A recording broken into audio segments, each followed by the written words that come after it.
नमस्कार, times of Swaraj में आप सबों का स्वागत है और मैं हूं संतोष सिंह। और आज हम टाइम्स ऑफ स्वराज में चर्चा करने जा रहे हैं कि राहुल गांधी लगता है ना कि तस्तरी में लेके बीजेपी वाला इनको प्रधानमंत्री बना देगा। जो यात्रा किए, लेकिन यात्रा का इम्पैक्ट जनता पर जरूर दिखा।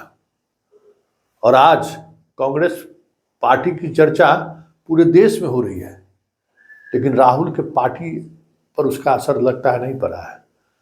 न पार्टी पर पड़ा है, न पार्टी की कार्यशैली पर पड़ा है, न पार्टी के नेताओं पर पड़ा है।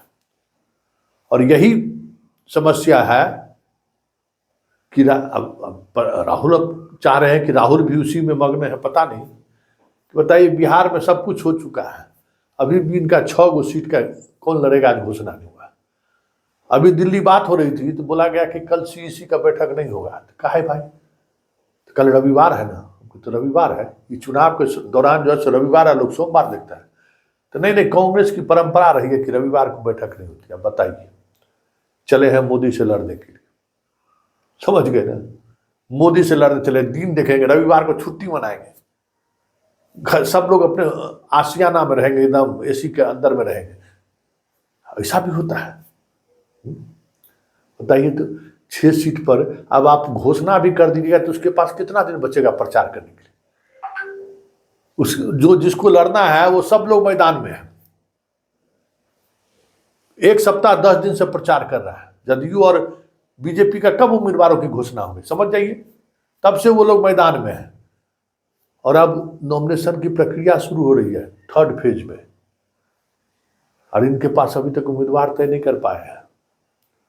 समस्तीपुर से कौन लड़ेगा, पटना साहिब तो लास्ट में 7वां फेज में है, पटना साहिब से कौन लड़ेगा, महाराजगंज में तो इनको उम्मीदवार नहीं मिल रहा है, वहां से कौन लड़ेगा, बेतिया से कौन लड़ेगा, कोई पता नहीं। सब लोग लाइन है, मतलब जिसको क्षेत्र में रहना चाहिए वो दिल्ली दरबारी कर रहा है। सासाराम में कौन लड़ेगा, आज एगो फोटो वायरल हो रहा है कि बीजेपी के कौन पूर्व विधायक है, वो लाइन लगा के कांग्रेस के यहाँ मिलने के लिए आज पहुंचा है। वो भी क्योंकि क्यों, तो मीरा कुमार को छेदी पासवान से प्रॉब्लम है। छेदी पासवान को पसंद मीरा कुमार नहीं करे, इसलिए हरा दिया था छेदी पासवान इनको।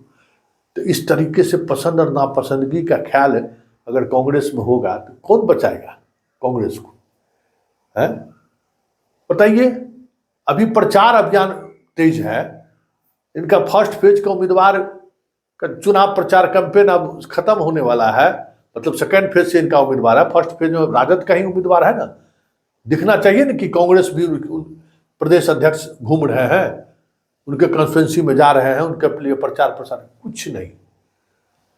लालू भी मस्त, कांग्रेस भी मस्त, सब है मस्त, मस्ती में लग रहा है। जैसे एकदम फील गुड वाला चुनाव होता है ना, एकदम फील गुड वाला, एकदम शाइनिंग इंडिया वाला चुनावी लोग लड़ रहे हैं, कोई मतलब नहीं है। तेजस्वी है तो मुकेश सहनी को बैठा लिया है और उसके साथ घूम रहा है। अरे भाई, आप जब जा रहे हैं तो किसी महागठबंधन के नेता को भी साथ लेकर जाइए, उनको भी कहीं घुमाइए, उनके कॉन्स्टिट्यूंसी, उनको वहाँ हेलीकॉप्टर 2 को कांग्रेस दे भी किया है ना, आ गया ना कांग्रेस का हेलीकॉप्टर, तो आप कुछ लगाइए उन लोगों का भी जाए। कुछ नहीं, कोई मतलब नहीं है। उम्मीदवार जब तय नहीं कर पाए, ये हाल है, तो चुनाव क्या लड़ेंगे। कांग्रेस का यही है तैयारी। कोई बिहार नहीं, देश के अधिकांश हिस्सों में यही स्थिति है, उम्मीदवार अभी भी तय नहीं हुआ है। वो बैठक होगी, अब क्या बैठक होता है, कौन तरह का फीडबैक पर चर्चा होती है, पता नहीं। पिछले बार बिहार विधानसभा चुनाव में तो हम देखे थे कि कांग्रेस का टिकट कैसे बढ़ता है, सब लॉबी है, कोई मतलब नहीं है, कोई सर्वे उर्वे से कोई मतलब पार्टी को नहीं, लॉबी है, 2 गो उसको भी दे दो, 2 गो उसको भी दे दो, 2 गो उसको भी दे दो, सब लॉबी को खुश कर दो। और जहाँ मेन मतलब कहिए कि जहाँ ट्रांसफार्मर है, पावर केंद्र है, उसके पास फीडबैक नहीं पहुंचता है कि क्या क्षेत्र में क्या स्थिति है, किसको लड़ाना चाहिए, कोई मतलब नहीं है।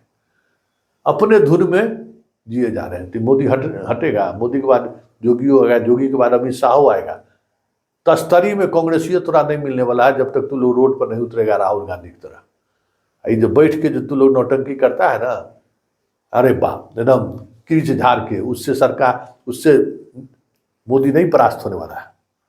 मोदी को परास्त करने के लिए रोड पर उतरना पड़ेगा, जो कोई कांग्रेस का उतरने को तैयार नहीं है राहुल को छोड़कर। तो क्या होगा? तो सुनिए जरा, नीरज बड़ा बढ़िया टोट किए हैं, जदयू के जो प्रवक्ता है एकदम सही सटीक लिए हैं, क्योंकि वैसे ही नहीं गठबंधन टूटा ना। नीतीश कुमार जो आज बाहर है, इसके लिए कम जिम्मेवार कांग्रेस थोड़ी है। कांग्रेस पार्टी राजनीतिक रूप से बीपीएल हो गया है। अब स्थिति इनकी यह है कि उम्मीदवार भी लालू जी से पूछ के तय कर रहे हैं, और हालात यह है कि 9 सीट, 9 ग्रह होता है ना, कि 9 ग्रह इनको मिला, 9 ग्रह, लेकिन वहां भी उम्मीदवार देने की राजनीतिक औकात इसलिए नहीं है कि जब तक के 10 नंबर पहुंच करके कुछ हल्का फल्का भी नहीं दीजिएगा तब मुस्कुराएंगे कैसे? जब तक मुस्कुराएंगे नहीं लालू जी, तब तक कांग्रेस की औकात नहीं है कि अपना टिकट फाइनल कर। और आज अगर नीतीश कुमार रहते तो क्या स्थिति रहती बिहार में? सोच लीजिए, कहाँ रहता भाजपा? कुछ भी हो जाए, कितनों इनकम्बेंसी आ जाए, फिर भी 7-8% वोट नीतीश कुमार का है। अभी भी 7-8% वोट ऐड हो जाता तो क्या होता? कहाँ ये लड़ाई में रहते? वैसे भी लहर नहीं है, लहर नहीं है। और अगर जातिवादी राजनीति चली तो 30 पार इंडिया गठबंधन बिहार में ले आए तो कोई बड़ी बात नहीं हुई, कह देते हैं हम। और ये भी कह देते हैं कि औरंगाबाद अगर बीजेपी हारी तो बिहार का अधिकांश सीट, पटना साहिब और गोपालगंज टाइप का 1-2 सीट जीत ले तो बहुत बड़ी बात होगी। ये स्थिति है, और उस स्थिति में कांग्रेस अपना उम्मीदवार तय नहीं कर पा रहा है, तो उसको क्या कहिएगा? तस्तरी में इंतजार करते हैं कि आके मोदी जी हमको दे दें। ऐसा भी हुआ है क्या?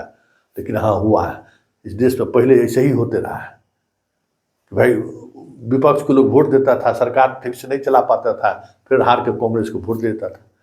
वाजपेयी जी कुछ दिन चलाए तो 2 टर्म, मतलब 7 साल खींच दिए वो, फिर 10 साल ये लोग चलाया तो फिर 10 साल मोदी खींच दिए।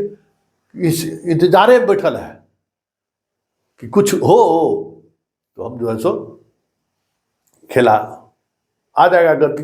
मेहनत नहीं करना है, बिना मेहनत किए हुए गद्दी मिल जाए तो बहुत बढ़िया।